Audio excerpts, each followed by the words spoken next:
Good morning, good afternoon, or good evening, wherever in the world you are at the moment. I am coming to you this morning from the Queen Mary, which is now a permanently docked floating hotel here in Long Beach, California. So hopefully I can see what 14, 15 of you here at the moment, which is amazing. If you are on the video, I'm going to turn my laptop off there because I can see me on that screen and it's so distracting. If you can see me, if you can hear me, it would be amazing as always. If you can just let me know in the chat, which I'm hoping should begin popping up on my screen. If you're not joining live and if you're watching on playback, then hello, thank you very much for joining. Hopefully you guys are well as well. So yeah, amazing. Heather, you've said hello, so I'm assuming if you're saying hello to me, then you know that I've said hello to you. So hopefully that means that you can all hear me. So let me know where in the world you are joining me from. The other bit of admin that I should say, Mike, good morning. The other thing that I should say is that if you've got any questions, then it would be amazing if you could pop them into the chat. Now, the way that we'll work the chat for anyone watching back on playback afterwards, then I'll just kind of filter my way through, and any questions that come in, I'll read out the question before I answer it. So don't worry, I know I don't have the tech that highlights the question on the screen, but don't worry, we'll definitely get there. So we've got some of you commenting in there, which is amazing. Now, what I did want to do before I sit down and talk to you about my plan for where I'm going next and what today looks like, because today is going to be a relatively busy day, I wanted to sort of walk you around my cabin here. Now, the room that I'm coming to you from is not the room that I initially booked on the Queen Mary. I had a bit of drama, is probably the best way of putting it, yesterday when I checked in, because the room I booked, which was a standard double, is actually one of, well, I think it might, well, in fact, no, it's not the cheapest room on the ship because they have single cabins and they also have inside cabins on here. So it's nowhere near the entry-level cabin, but I have a video to show you the cabin that I got shown first of all, which, yeah, I don't think anybody would have felt comfortable spending the night in it. So I'll show you more on my YouTube video and I'll maybe tell you a little bit more as we go around this room. But this room that I'm in now is a standard king and it's on the harbour side. So if you're not familiar with where the Queen Mary is docked, then if you've ever been to Long Beach, or if not, just imagine the strip of the beach running down the west coast of the USA. The Queen Mary is essentially docked on a little bit that shoots out and curves around. So where you dock, you can either face the Carnival Cruises cruise terminal, which I would have loved if there was a cruise ship in, but there's not. Or you can be on the other side, which is where I am, which is where I will show you. So I'm on that harbour side, so my view from this room is absolutely amazing, honestly. I set myself up by the window last night with a drink and just like watched the world go by. Let me have a little look and just scan through the comments, and then as soon as we've had a look, we will jump around the room to give you a look. Arlene, you're from Florida. I don't think I knew that. I'm actually on my way to Florida, so as of 3 p.m. today, I will be on a ship that will be day by day getting closer to Florida, so I'm very, very excited. I'm hoping it's lovely and warm there. I'm currently used to about 100, so if you could just make that happen in 2 weeks, that would be great. Heather, yeah, the cabin does look classy. I think classy is the exact word that my dad used when he described the cabin. And of course, housekeeping have just knocked the door, which I'm going to have to go and answer that because otherwise they're going to come in. So if you bear with me, guys, I'll leave you with the view outside. Actually, they've closed the door again. So yeah, checkout here isn't for another hour anyway, so hopefully we'll be fine. But yeah, that's one thing. Do you know, I did my live in my cabin thinking, right, of course, no one will interrupt me in here. And of course, the minute I come on, they arrive. So, typical. Who else do we have? Tamara. Oh, Tamara, hello. You're in the Netherlands, that's right. Stephen, hello from Scotland. Tina, you've got home from work. Good. Eric, yeah, wait until I show you. I mean, you'll be familiar because you're obviously from over this direction, but yeah, let me show you what I'm seeing this morning when I woke up. It's just unbelievable. Heather, are you on the Queen Elizabeth? I certainly am. So the the QE, or the Queen Elizabeth, is currently docked about a mile and a half up the road. So unfortunately, I can't show you that ship today due to the fact that it's not cruising out of the Carnival terminal. I thought it might have done just because Cunard is part of the Carnival group. So strangely, the Cunard ship, although there's no ship here at Carnival today, Cunard's QE is actually sailing out of the World Cruise Terminal, which is where I got on that Royal Caribbean cruise a few weeks ago, if you remember. So yeah, weirdly, for Royal Caribbean, I got on at the World Cruise Terminal, which is slightly further out of town. And for Carnival Panorama last week, I got on at the oh my goodness, I can hardly speak. I got on at the Carnival terminal, which is directly beside here. So I thought that Cunard would try and get that spot right in the city. And when I woke up and saw no ship at all there, I was a little bit confused. But you'll see in my videos for that terminal, for my Panorama cruise, that terminal's very, very heavily themed. So I don't know if maybe they've just thought it wouldn't be appropriate for a big Cunard cruise to be docking in like a fun terminal, because it definitely is different to a normal cruise terminal over there.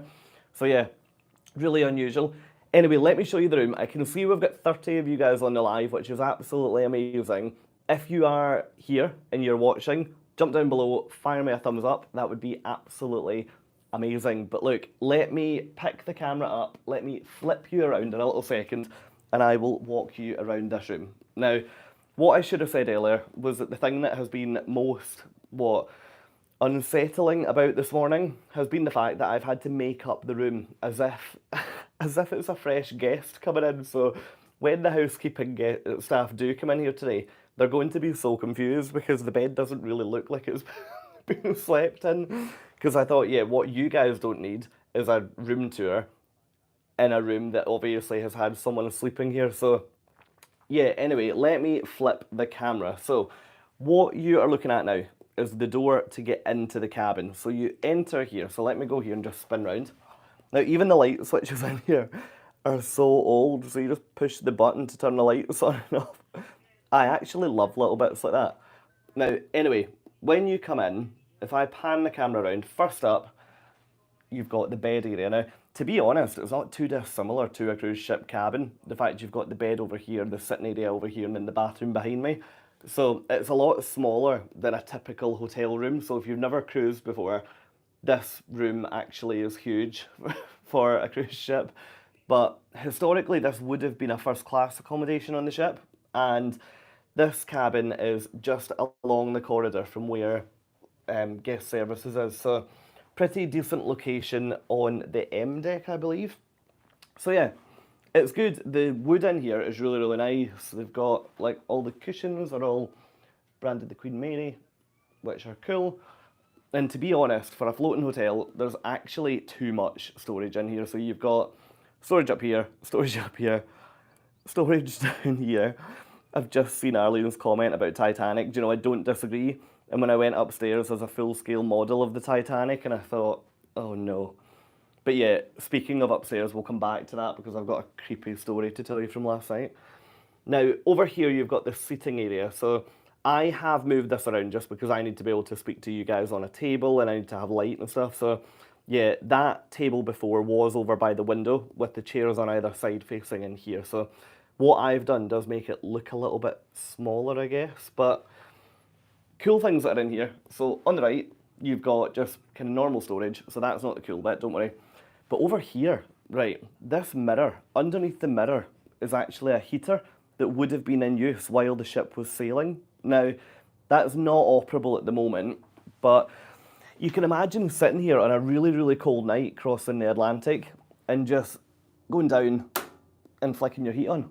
Yeah, I'm really impressed. I'm going to turn that off now, just in case it does come on and we boil alive in here. But I'm really impressed with all the, there's quite a lot of original features in this room, which, to be honest, after staying on the Queen Elizabeth too, I didn't expect to see so many original features in here.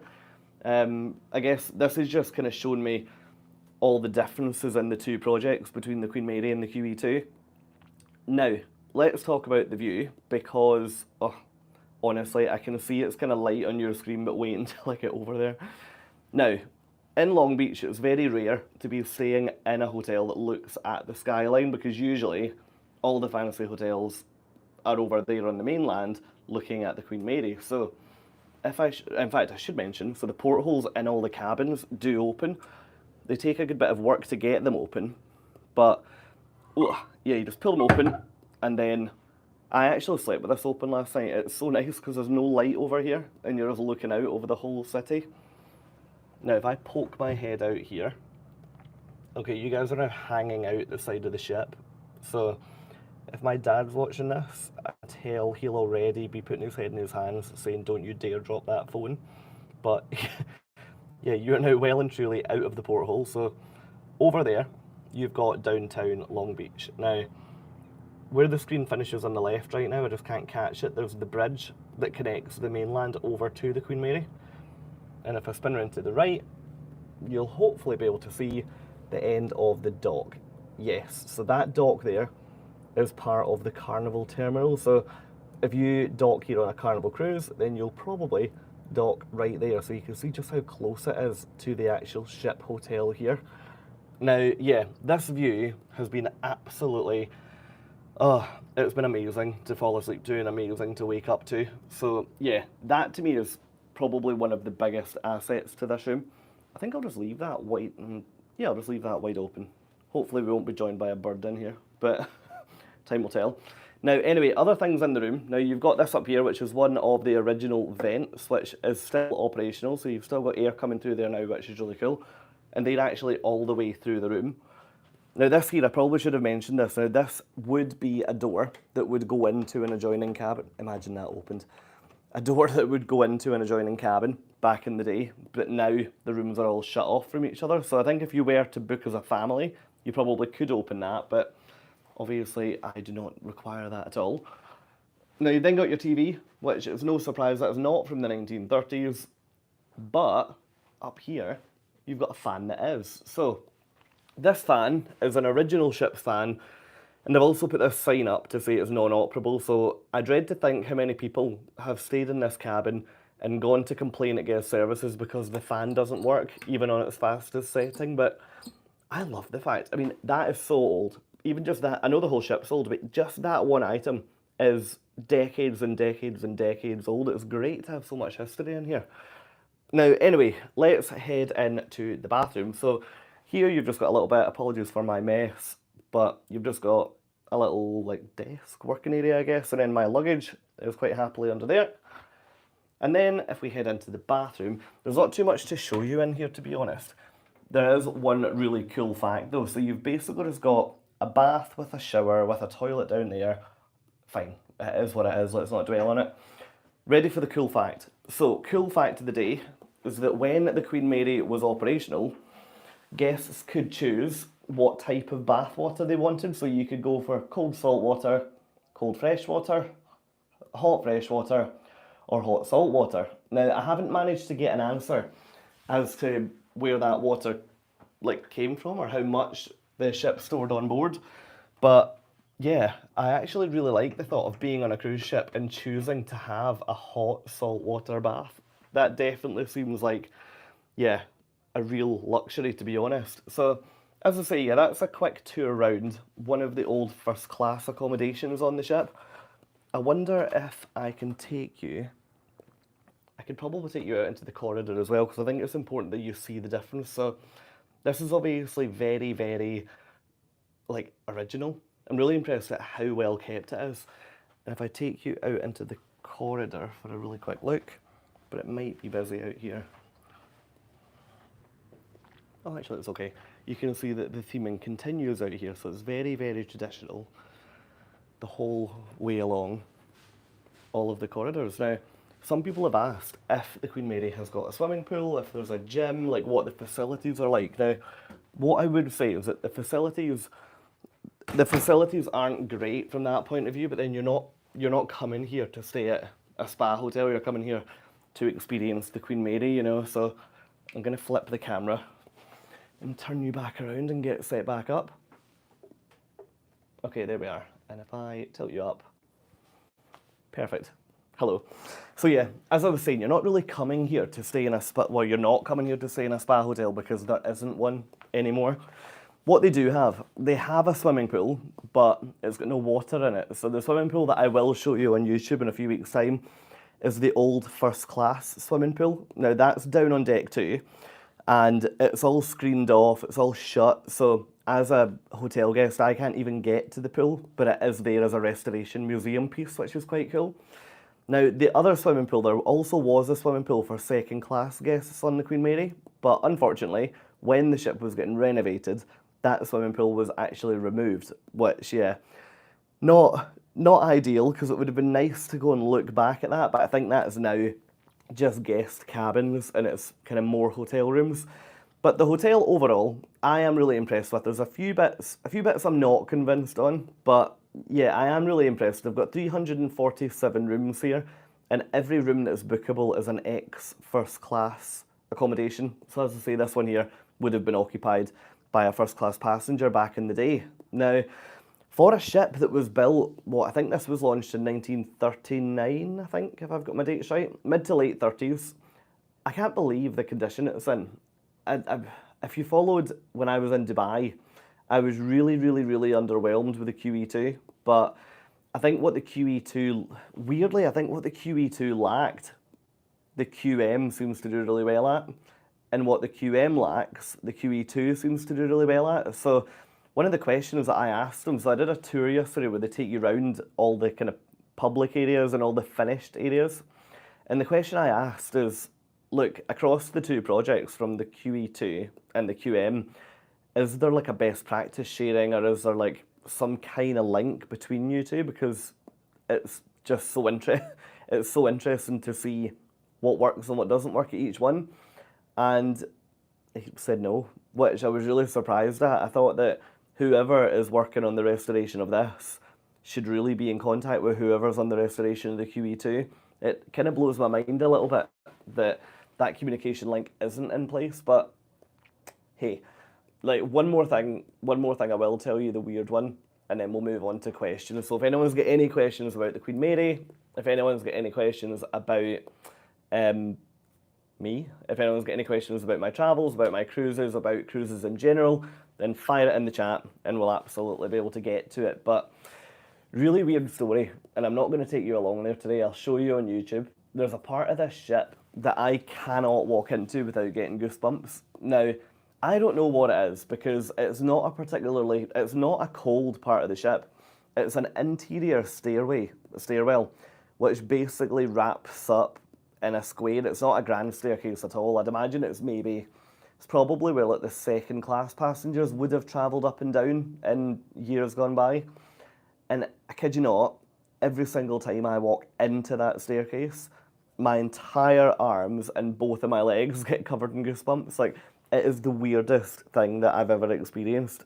So I'm actually going to take a walk back along there today on the way up to the sun deck when I finish with you guys.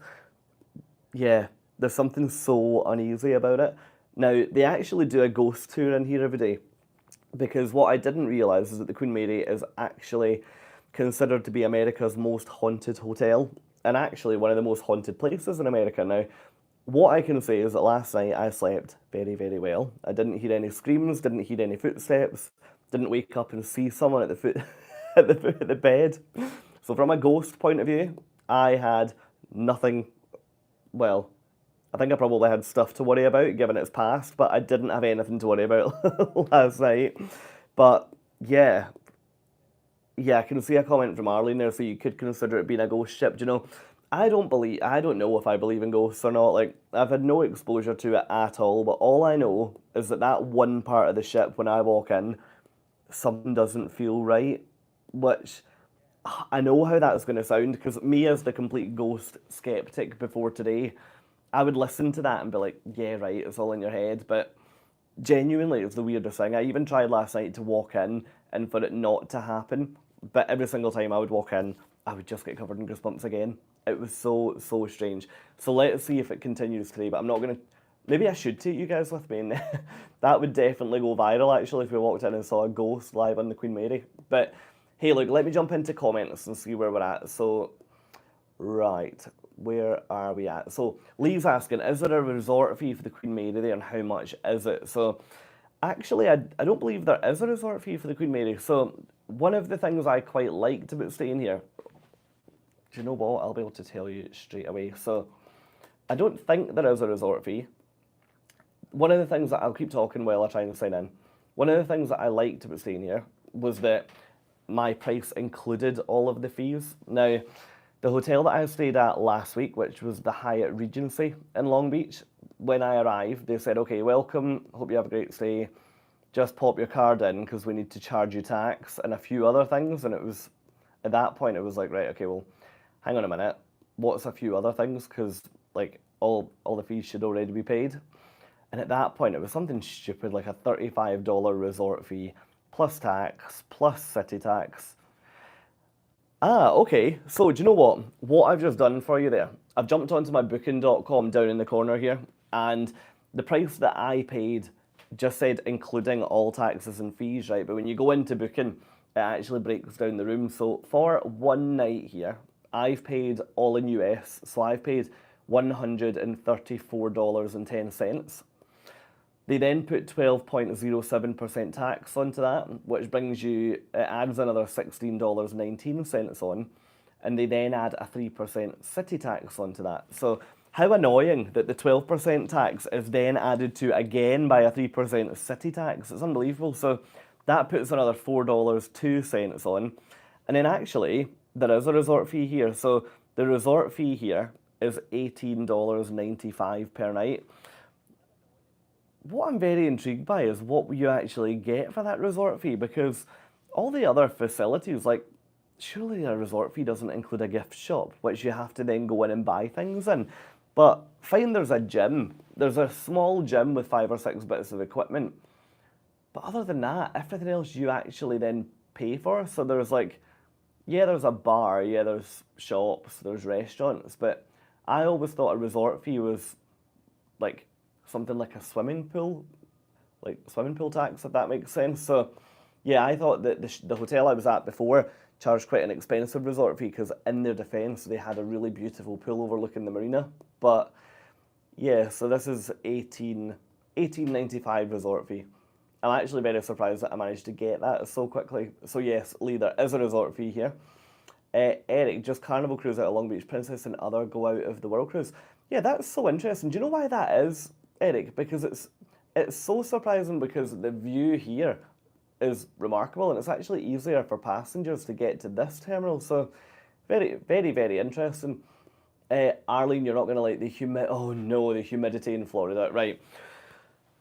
Before I keep going, you'll definitely like Port Everglades and Fort Lauderdale. Let me tell you guys about the humidity in Mexico last week. Like, I honestly have seen, I've seen nothing like it. Like, it was actually beyond a joke where, so there was one night where they had like, you know, if you go to a supermarket and they have those floor cleaning machines that you actually sit on top of. So they had them going all around the deck, trying to just suck up all the water. And at the same time, they're trying to do a deck party. Everything on the ship, so this was Carnival Panorama, everything on the entire ship was physically dripping. So, it was terrible. All the way down all the glass banisters, all the way around the pool deck, dripping with water. Off all the tables, dripping with water. Every single thing was soaked, including the people. It was honestly as if we were standing in the rain, but the reality was it was just so humid. So if I walked from the door where my cabin was, across deck 10, over to get a drink at the bar, by the time I got there, I mean, I would have to have do you know what? A towel wouldn't even have helped because the towel would have been wet. But yeah, it was a level of humidity that I have just never, ever experienced before. Now, I'm hoping, so I got into Long Beach on Saturday, which was the day before that Hurricane Hillary, which turned into Tropical Storm Hillary, then came up. So I think it might have still been a hurricane when it broke landfall in Mexico. So I think all the humidity was maybe due to the fact that was all building up. I'm hoping anyway, because in 3 days' time I go back to Cabo and oh my goodness, if it's that humid, honestly, when those vlogs come out, I'm going to have to try and do some serious editing because, yeah, I don't think I look comfortable in any of them. So, yeah, humidity in Florida, definitely not the most ideal, but yeah, let's see. Right, where are we? Where are we at, Mike? Yeah, it definitely is very traditional looking. Do you know, it's more traditional than I expected. I think every time that you open the door in one of these ship hotels, you always kind of go, oh. And then you walk around and think, oh, it's really not very modern. And then you obviously have to sit down and reality check yourself because obviously there's a reason why it's not too modern. Tamara, okay, you do clean your room before housekeeping comes in. Well, do you know what? I don't. I don't usually, but to be fair, it's actually quite nice coming back from breakfast to a made-up room, so I might consider it in the future. Uh, Daniel, oh, Crystal Serenity is in Southampton. Ah, fun fact about Crystal Serenity. So that was actually, so my older sister, my older sister Nicola, who is the one of my sisters that's just had the baby, who I should probably name drop now. So Harris, who was born back in July, which I think was right. I think he was born just before I did my last YouTube live to catch up with you guys actually. So yeah, my sister, aka Harris's mum, her first cruise was on Crystal Serenity. So they basically joined for, if she's watching this, Nicola, please feel free to jump in and correct me. But I think they were on the cruise that went from Los Angeles to Monaco for the Grand Prix. But Nicola joined it for like the last 7 nights. So I think they did like the Med and then they finished in Monaco. And yeah, I mean that ship looked amazing. Like back then, I actually wasn't too like big on cruises. Like yes, I think I enjoyed a cruise, but I just wasn't really as sold on them as I am now. Is probably probably the most polite way of putting my addiction. But yeah, she went on that ship for 7 nights and really enjoyed it. I actually remember her cabin being a bit funny. I remember her cabin, I think, being like an ocean view with a promenade outside. So outside the window was a deck. I remember seeing no cabin like it before. But yeah, well, Crystal Serenity is meant to be an absolutely beautiful ship, Daniel. So enjoy if you're down watching that. Arlene, I remember you touring that one. That's right. Yeah, that's right. I actually watched back that video from last night because I'm going to try and do a video that compares the QE2 to the Queen Mary. So yeah, watch this space on that one. But I watched that back last night and can't really believe that was like the 20th of March this year. Like where is the time going, honestly? Michelle, that was the first question I was going to ask you if you'd seen a ghost. Well, yeah, I haven't seen a ghost, but I've felt some pretty weird things. The other thing that they did tell me, so there's a piano along at guest services, which I'll actually upload that on my Patreon channel before I leave. The piano at guest services apparently sometimes will randomly play. Weird, right? So I actually checked, and it's not an electric one. It's not like there must be someone playing that. So apparently it's been recorded so many times that guests arriving back late at night, early in the morning. That maybe says it all. That probably says it all that they're arriving back in the early hours of the morning and can suddenly hear a piano playing. But apparently, when you come into reception, it's been logged in the past that people can hear that piano playing a song. Honestly, if I woke up this morning to a piano playing, I'd have died. I'd have been. I don't know if I could fit out that porthole, but I'd have given it a good shot. But yeah, I'd have been out of this ship faster than anything, and I would not have went through guest services on the way out. So yeah, haven't seen a ghost, but I definitely could. I definitely could understand. I mean, I didn't do. There's a paranormal tour that you can do on here, and I told my mum about it yesterday, and she was like, "Don't dare do that because these spirits can latch onto you." And I thought, great, that's all we need for me to be taking a haunt with me on all my future cruises. That would be excellent. But yeah, so ghost. Yeah, Mike. Only worry if you see. Only worry if you see Kate Winslet. Right, question. Kilt, tartan trousers, or dinner jacket for formal nights on QE? Oh, I wish I'd known you were going to ask me that, Stephen, and I could have showed you what I'll be wearing on the QE. So, I have opted against a kilt for two reasons. Number one is that the kilt that I own, I actually got it made years ago. So, one thing that you maybe don't know about me is that I actually play the bagpipes.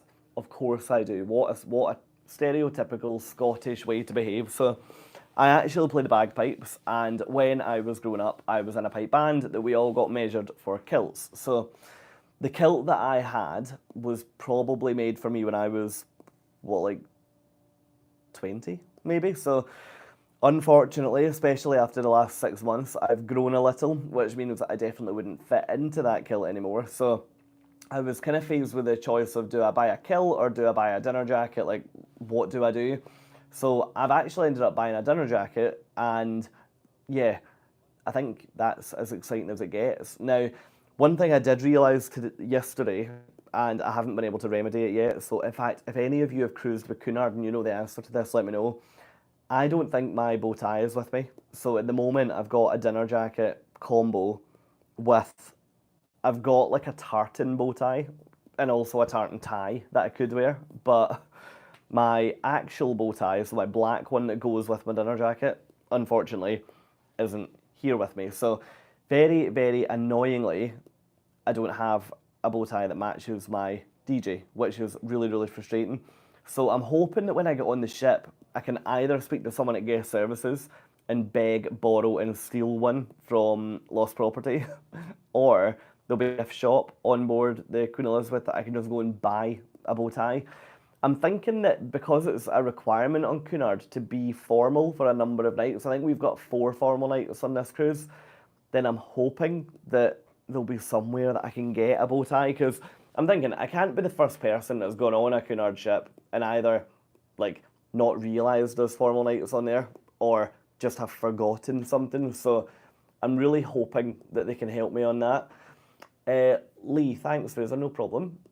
Still amazing value to stay at such an incredible place. I think the fee per person too. Yeah, okay, so the fee is per person. Okay, that's interesting. You're probably right, because mybooking.com, which is still open, does say prices bracket for one guest, close bracket. So yeah, you might be right. Now, what else was I going to say? Yeah, the QE2 in Dubai, actually, in terms of how that compared to this price-wise. So I looked back at my video, and I think I paid 85 US dollars for the night in there, which was about £70 at that point in time in the UK. So I've paid a little bit more for this. Well, I've paid a lot more for this hotel, so it's 173 all in for the night. But I think the experience is stronger here. And yeah, in fact, I definitely would say the experience here is stronger. So yeah, although I've paid a bit more, I don't really mind too much. Sweet Nature, Lindsay and Mark, you're here. Hello, never apologise for being late, but thank you so much for joining. Nikki, Wayne and Ethan, until 10 years ago, British Airways. Do you know what? I really should read these messages before I just start talking my way through it in case someone says something really bad. really bad. So until 10 years ago, British Airways had that wood bar effect in first class. I'm going to stop reading that comment there and say, unfortunately, I wouldn't know, because on British Airways, I've always went on and turned right. Luxury in its day, that's for sure. So you've kept the weight off. You've kept the weight off and we put at least £1 on. How have you done that? So before I answer that, Lindsay and Mark, I can see that you've reassured me with a bow tie shop. Thank goodness. It's probably just going to cost me about £400 for a bow tie. Now, let's talk about weight, because yeah, I actually was really surprised. So I'm not going to tell you what weight number I am. That's a little bit too personal. But what I will tell you is that between March and July, I lost about 5 kilograms, which, honestly, how that happened, I was amazed, because I genuinely thought I'd go back to Scotland in July and people would be like, oh, how are the cruises? You could probably buy some new clothes. Because genuinely, if I go away for a week, I'll come back and like my shorts will be, struggling a bit. But yeah, on here, I'm actually losing weight at the moment. I've definitely put it back on this summer, so I'm needing to get back onto cruise ships to try and lose some weight again. I think the reason for that is that my usual job in the UK, I'm at a desk or I'm in an office where the maximum amount of movement I do, if I'm at home working, it's just up or down one flight of stairs to go down for a coffee. And if I'm in the office, it's just up or down one flight of stairs a couple of times a day to go to meeting rooms and things. Now, here, I'm waking up in the morning and walking for 15 kilometres. So I'm doing... I actually just got very distracted there because there's someone in the adjoining room. There's someone in the adjoining room trying to open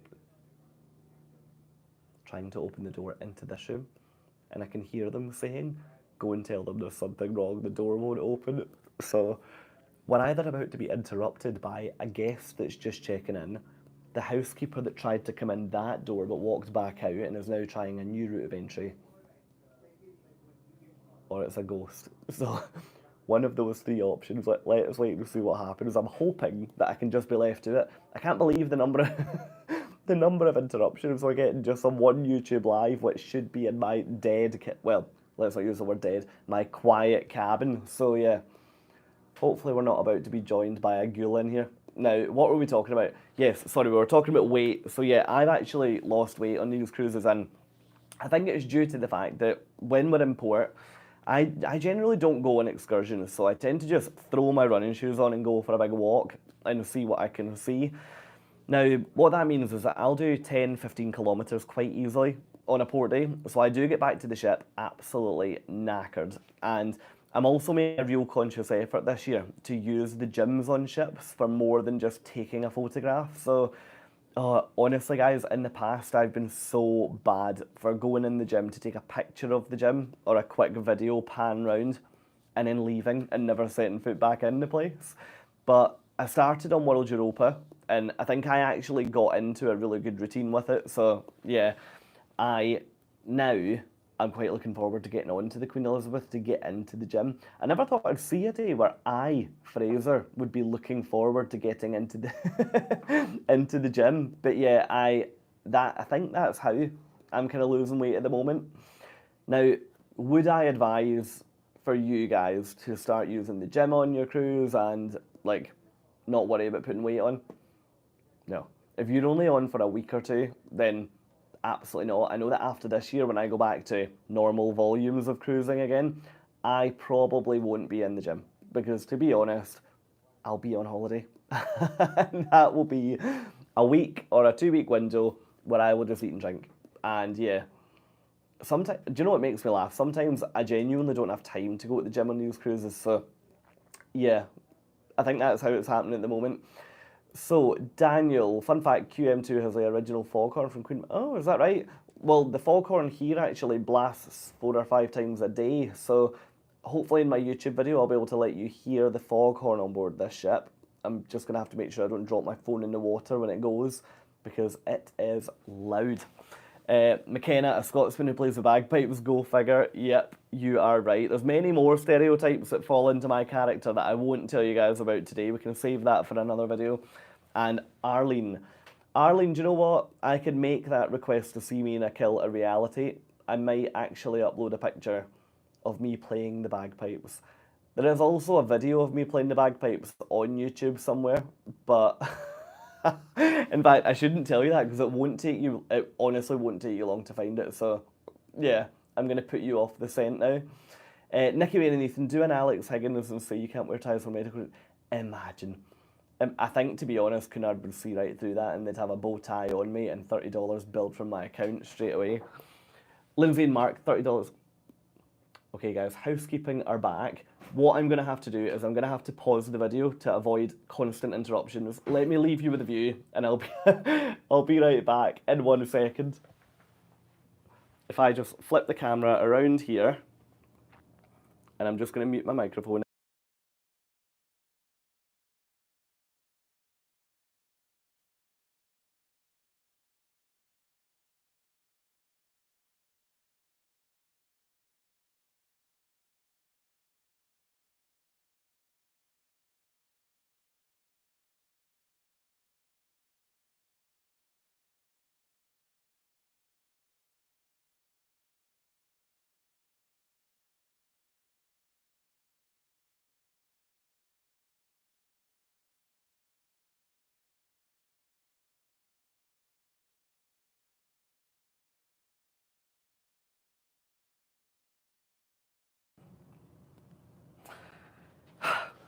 Do you want to hear the weirdest thing?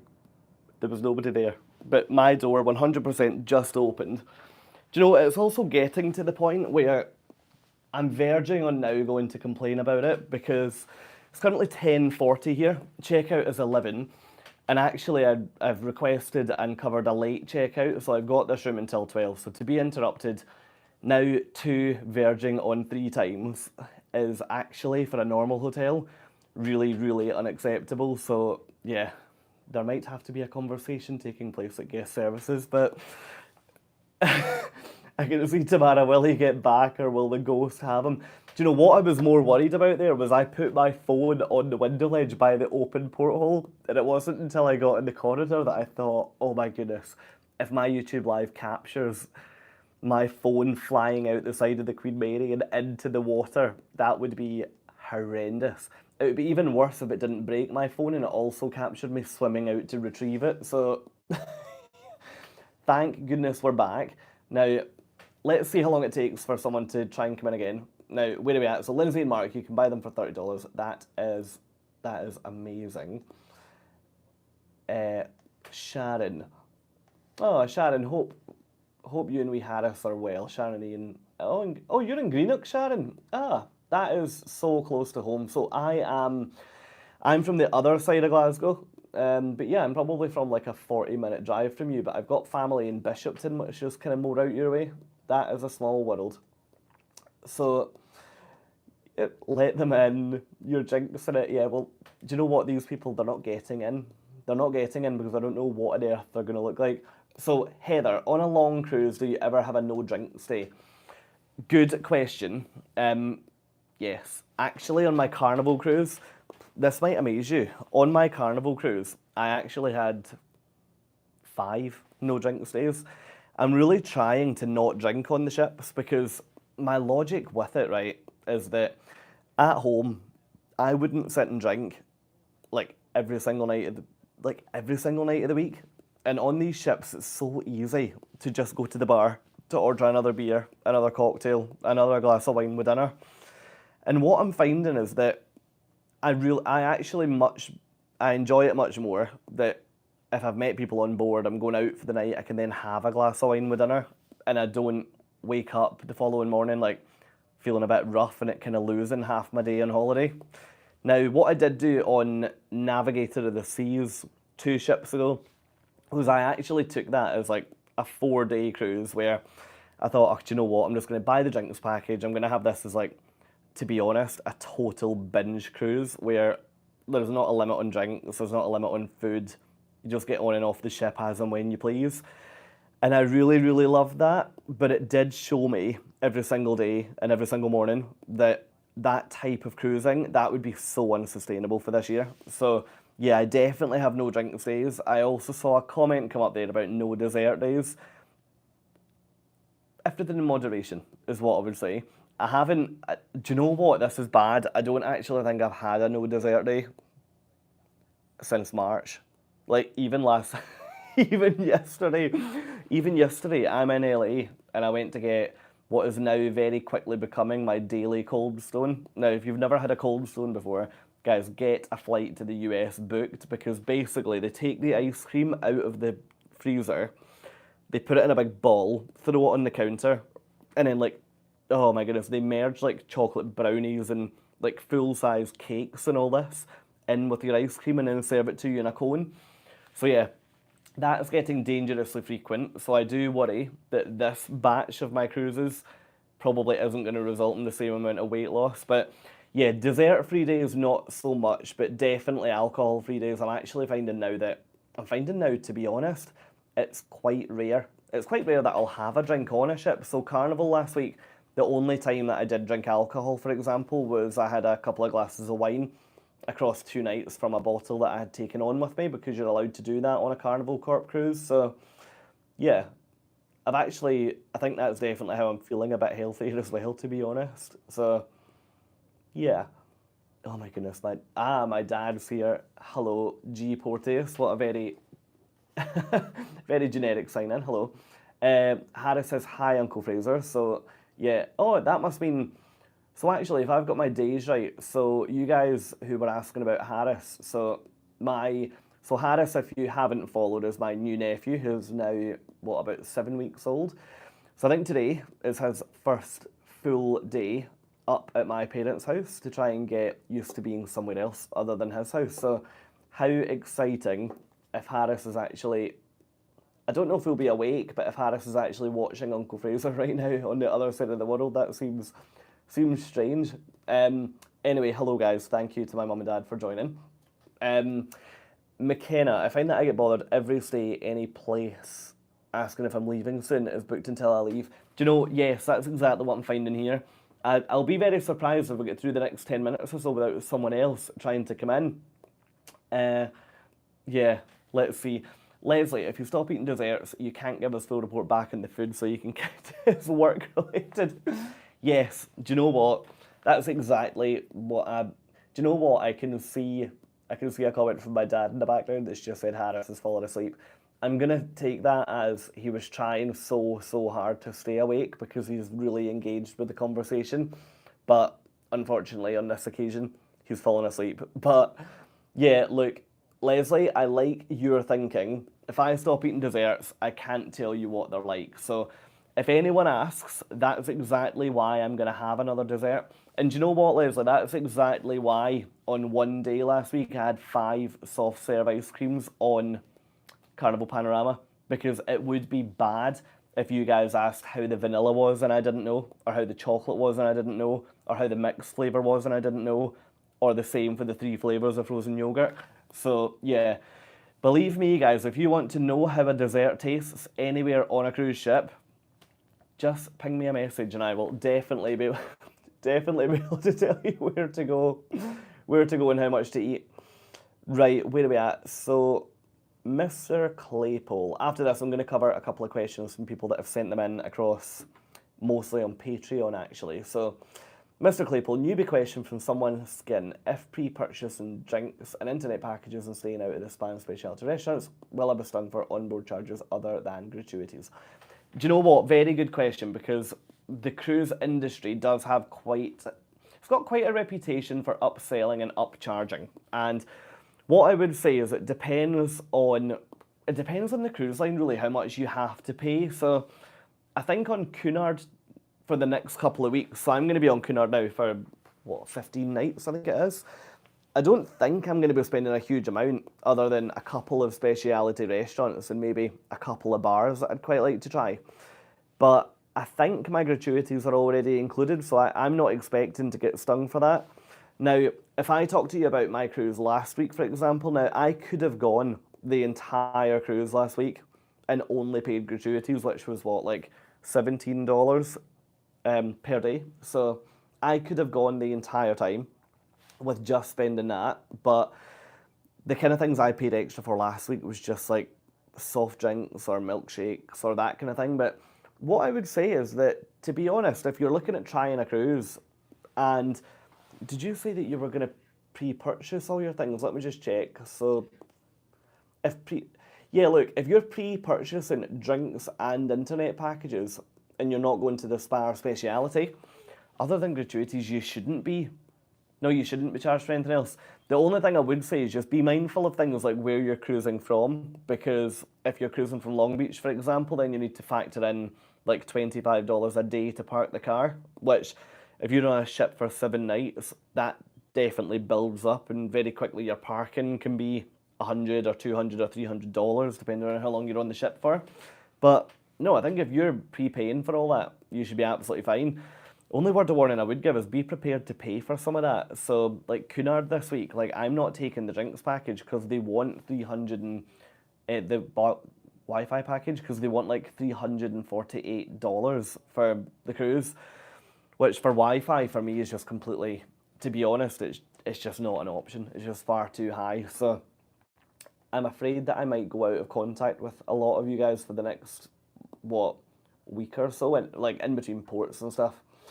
McKenna, 5 desserts, you're now up for Employee of the Month. Well, do you know what? If you think that's good, I'm not even going to talk to you about Symphony of the Seas. So, Symphony, I got on Symphony straight after Costa Diadema. So I did MSC World Europa, Costa Diadema, and then Symphony. Now, on World Europa and Costa, that was across a 6-week window, and you have to pay extra for ice cream on both of those ships.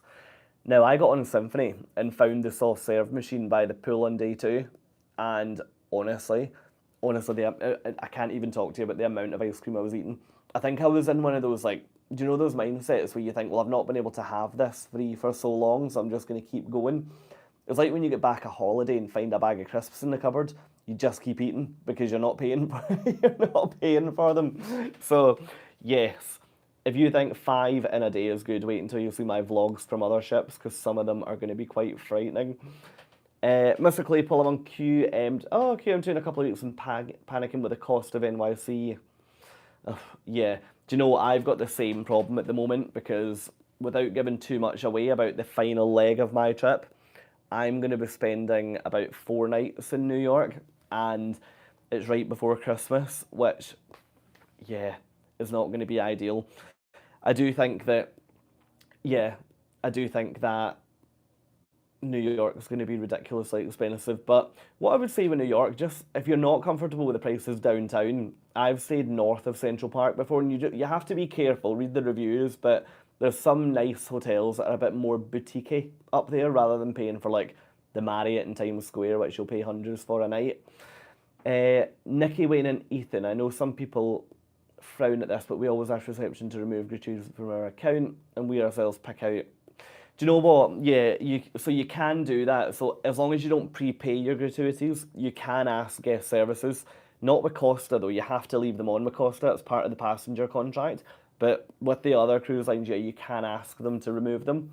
Now, I actually did do that on Symphony of the Seas for a number of reasons, but mostly due to the fact that I wanted, like you guys, to acknowledge the people that really impacted my cruise experience. And Joe, there was one guy who I'll never forget it. There was one guy who my cabin was all the way down on the bottom floor of the dining room, so it's like what, deck 3 or something. And this guy every single day, his job was to go around and just like empty the bins and like clean the floors outside the dining room and wipe down the elevators every day. And then he would come along and wipe down all the grab rails that like run all the way along the walls in your like cabin corridors and things.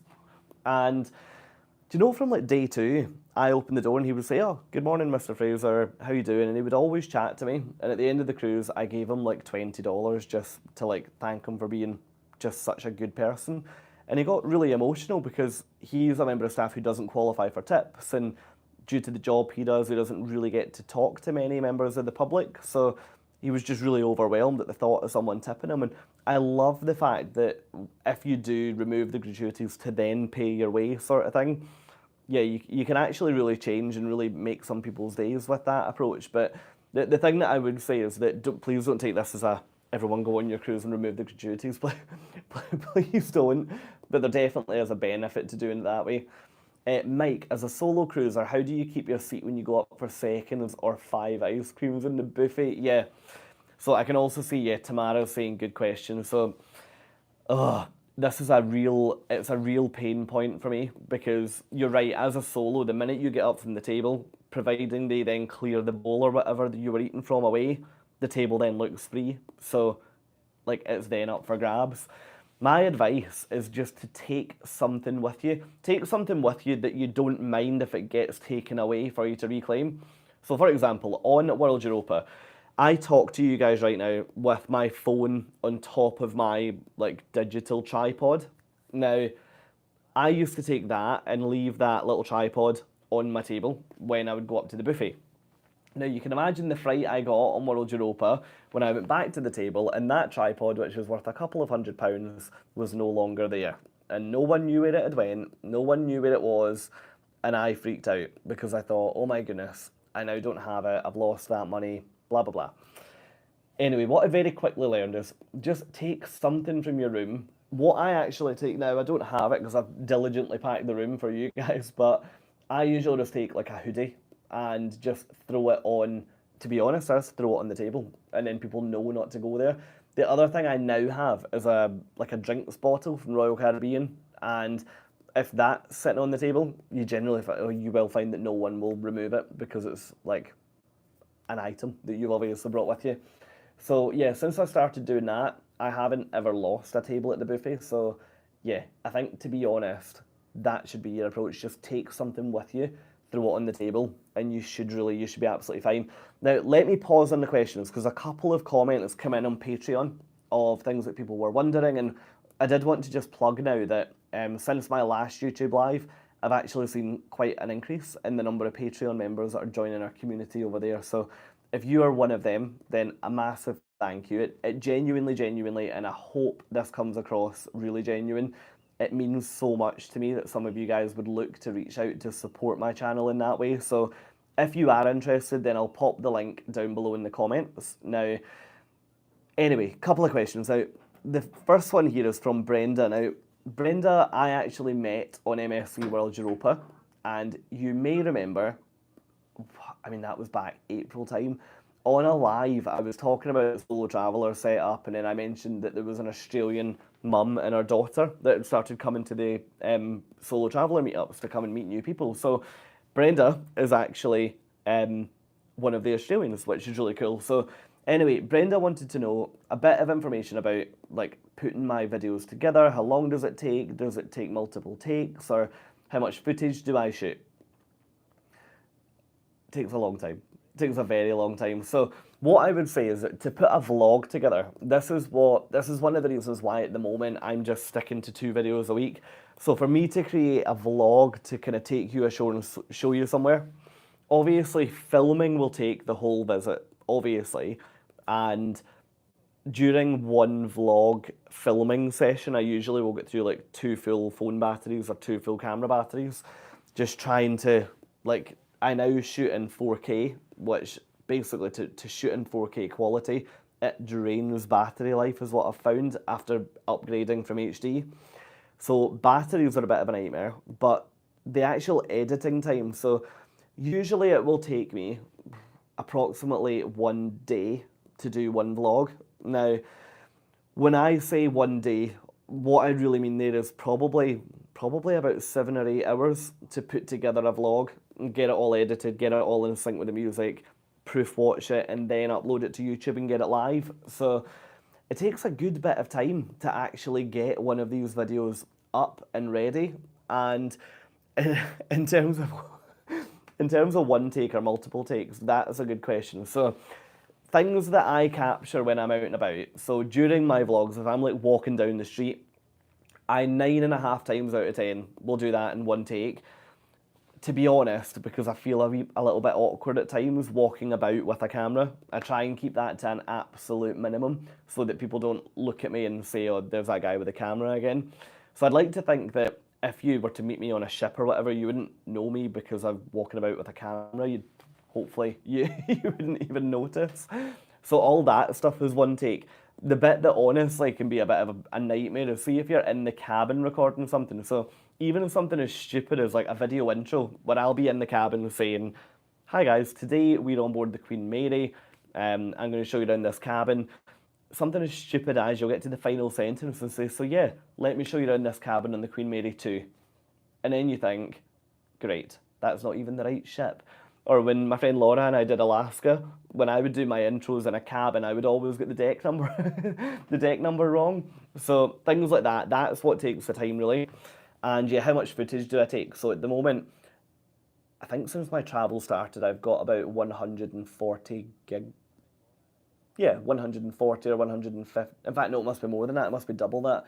About 300 gigabit of footage that I've got at the moment, which is a lot. It's hours and hours and hours of footage that I have. So yeah, hopefully you guys are going to enjoy watching them as and when we get to them.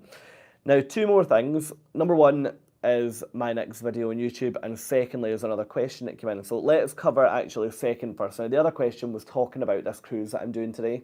Now, I'm about to leave this room and go up to the World Cruise Terminal to board Queen Elizabeth for the Panama Canal cruise.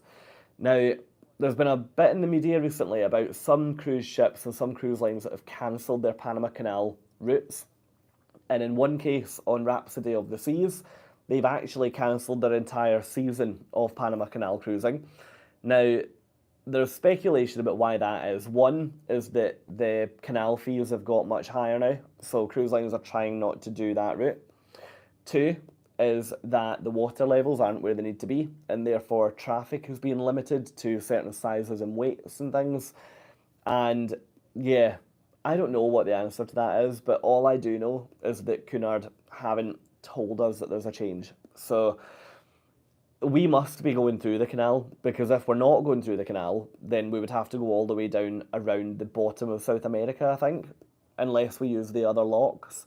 because we're meant to be going through the old locks on this cruise. So, yeah, I'd be amazed if we don't go through the canal. But at the same time, I haven't had any communication. So I'm seeing no communication as good news. And I think if I get on the ship today and they announce a major itinerary change, I think that'll be really unacceptable, to be honest. Now, the reason why I think Royal have probably cancelled their cruises is because they were doing that route that takes you along halfway into the lake and then back out again. Whereas this cruise is a one-off that takes you from the west coast through the canal over to the east, and then the ship will then go to Europe. So I think even if the fees are high, Cunard would have to pay it to just get this ship through there because it's got another itinerary to pick up when I get to Fort Lauderdale. So yeah, watch this space, but at the moment, no change. And the final thing I wanted to let you know about was my next YouTube video just before I wrap up. So yeah, my next YouTube video, if you remember on Instagram a few nights ago, I put it out there to say, like, would you guys like a video that would show you how to make some towel animals after I went on Carnival Panorama and couldn't believe I could actually do it? Now, the majority of you actually came back and said yes. So if you said no, I'm really sorry for what I'm about to tell you. But on Thursday night, which is 2 days' time from now, you will have a video going onto YouTube to teach you how to make 2 towel animals. So the word of warning I will give you is that before you watch my video, 6 o'clock UK time, or 1 p.m. Eastern, or 10 a.m. West Coast, before you tune in to watch that video, make sure you've got 1 bath towel and 1 hand towel per person. Multiple people can take part, but make sure you've got a bath towel and a hand towel, and I will honestly change your life getting you to make towel art right in your living room or wherever you watch me from. Now, let me just quickly scan through the comments, and then we are ready to wrap up. I actually think we're more or less caught up. Yeah, McKenna, agree. Or like a book that you've already read, you could take up to the buffet, and then that would keep you a spot. Totally agree. And yeah, I think actually, yeah, a couple of you guys have heard the same, but droughts and water levels. I think that is us. We've caught up. So look, thank you for joining me. I hope that you've enjoyed having a quick look around my cabin here on the Queen Mary. My plan now is I have to be out here in 50 minutes, despite the fact that housekeeping are repeatedly trying to kick me out before that. But I have to be out here in 50 minutes, and then I will be jumping in an Uber and heading to the World Cruise Terminal to board Cunard's Queen Elizabeth. Now, I've been looking forward to this cruise for months and months and months. This cruise is one of the ones that was a real staple on my year at sea. And yeah, oh, I'm just so excited to get on and try Cunard for the first time, try Queen Elizabeth for the first time, and also experience the Panama Canal for the first time. So if you're watching this like Arlene over in Florida, then Florida, I'm coming for you. And yeah, watch this space over the next 15 nights. Now, I'm probably going to be largely offline for the next couple of weeks, just due to the fact that I don't have the Wi-Fi package, but please stick with me, and I will promise you lots and lots of content as soon as I hit land over in well, we are in the USA, but over on the other side of the USA. So look, wherever you are in the world, thank you for joining me. Have a wonderful rest of your morning, rest of your afternoon, or rest of your night. And yeah, I'll catch up with all of you really, really soon. Great. Cheers, guys. Bye.